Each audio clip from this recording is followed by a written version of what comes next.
Turning now to the latest on the COVID-19 pandemic. Some good news this week as a booster shot is given the green light for kids ages 5 to 11. Now, this comes as the number of new cases rises sharply across much of the country. But interestingly, the number of hospitalizations and deaths seems to remain steady, which is leading some experts to believe that this latest subvariant is more contagious, but much less severe.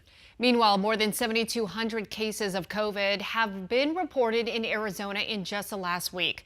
That number has been on the rise since April. But while numbers are rising, it's different than when cases were rising 2 years ago or even a year ago. Team 12's Colleen Sikora is looking at what you need to know about this current rise in COVID cases.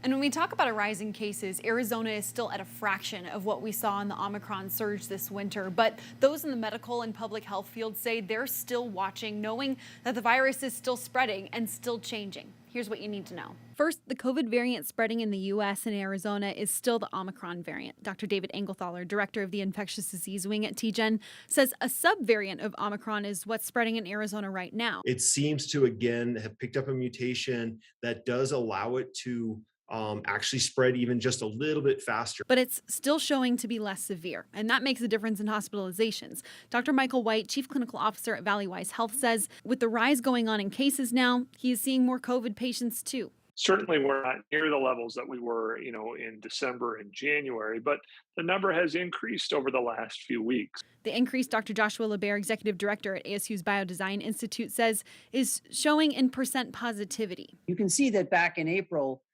things were pretty calm, but if you look where we are now, very clearly the numbers are going up again in Arizona. But what's the best way to keep track of COVID in Arizona? LeBaire and Dr. Joe Gerald at the University of Arizona say with hospitalization data not being tracked by the state, the best we can do comes back to how many people are testing positive for COVID. And I think it's not a bad measure of what's going on.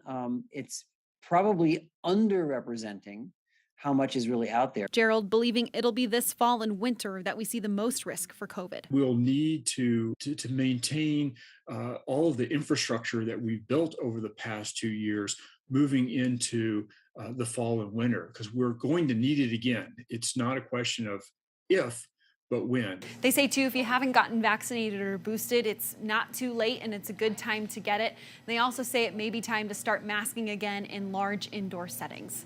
Colleen Sikora, 12 News. Colleen, thank you. Of course, the best way to slow the spread of this virus is to get your vaccine. If you'd like the most up-to-date information on Arizona's vaccine rollout, just text the word vaccine to us at 602-444-1212.